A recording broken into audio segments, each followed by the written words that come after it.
Sebagai salah satu daerah penghasil kopi di Sumatera Selatan, Kota Pagar Alam memiliki aneka produk kopi seperti kopi dari Gunung Dempo dan kopi luwak.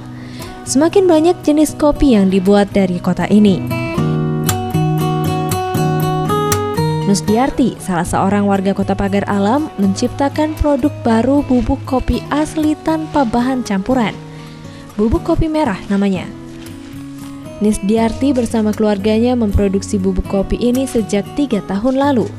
Diakuinya, usaha pembuatan bubuk kopi merah ini muncul 3 tahun lalu karena ingin menjual bubuk kopi yang berbeda kepada pecinta kopi di Indonesia.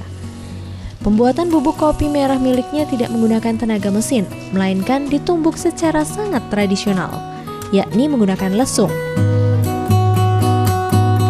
Untuk menghasilkan bubuk kopi merah yang nikmat dan gurih, pemilihan buah kopi yang sudah benar-benar matang atau yang berwarna merah, sehingga bubuk kopi ini diberi nama bubuk kopi merah.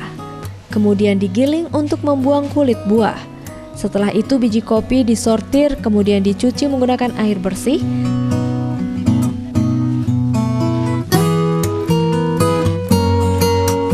Setelah ditiriskan dan diangkat dan dijemur hingga kering selama 1-2 jam, selanjutnya biji kopi yang sudah kering langsung disangrai.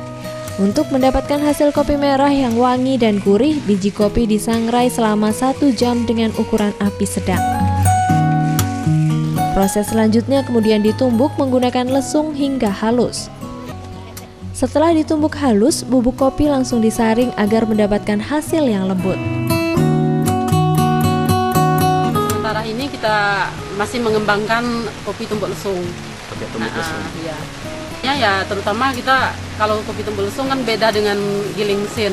Kalau lesung ya alami, mempertahankan betul tradisional kita di Pagar Alam. Setelah disaring, bubuk kopi lalu dipacking menggunakan kemasan anyaman bambu dan diberi label. Biji kopi siap dijual dan dikirim ke pelanggan dengan harga jual Rp100.000 per kilogram. Kopi merah dijual dengan kemasan beragam, mulai kemasan 100 gram, 200 gram, sampai kemasan 1 kilogram. Nusdiarti mengaku bisa meraup omset jutaan rupiah per bulan dari hasil penjualan bubuk kopi merah ini. Tingginya minat pecinta kopi terhadap kopi merah ini terlihat dari banyaknya pesanan dari toko oleh-oleh, kafe di Sumsel, hingga ke beberapa toko di Pulau Jawa dan beberapa kafe di Bogor. Zulfikri, Sriwijaya TV.